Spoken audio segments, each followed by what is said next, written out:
ये बादशाह अकबर की पत्नी ताज बेगम, उनका जो शरीर शांत हुआ ना, वो कथा भी बड़ी विलक्षण है।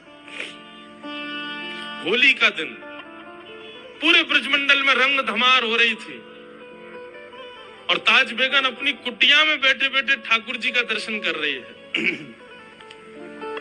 लेकिन आज के दर्शन में यह था कि सब दिख रहे हैं लेकिन उसको ठाकुर जी नहीं दिखाई दिए।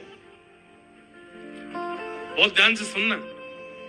ताज बेगम एक पद लिखती है धमार का, आज भी नाथद द्वार में होली वाले दिन जब ठाकुर जी के कपाट खुलते हैं ना, तो ताज बेगम की धमार गाई जाती है ठाकुर जी के आगे, जो ताज बेगम ने लिखी, अपने अंतिम शब्द थे उसके।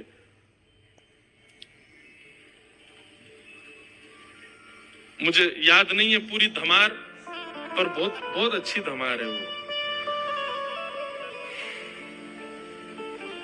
बहुरी ढप बाज रहे, ऐसे उसका प्रारंभ है। बहुरी ढप बाज रहे, ढप बजते ना हमारे वृंदावन में जब होली होती है, तो गाते गाते वो पूरे ब्रज का वर्णन करती है। नंद बाबा अबीर उड़ा रहे हैं, यशोदा मैया गुलाल उड़ा रही हैं, गोपियां एक दूसरे के गाल पे गुलाल लगा रही हैं। अरे कहां तक गए, गैया भी एक दूसरे से अपने अंग को रिगड़ करके होली खेल रही हैं।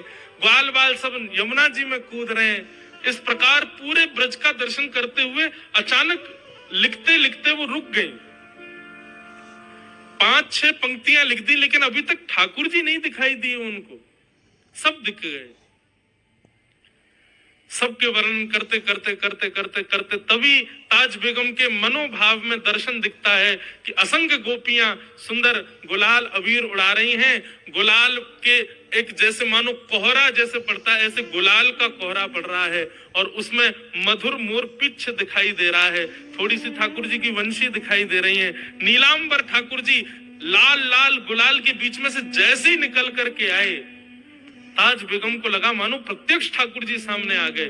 और वो दर्शन करते ही आधा अधूरा पद लिखा था, वहीं ताज बेगम के प्राण निकल गए।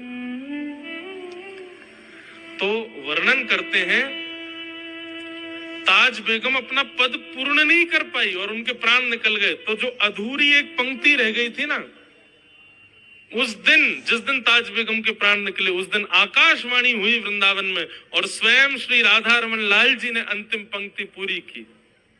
नृतत आवत ताज के प्रभु, गावत गीत धमार। ये ठाकुर जी की पंक्ति।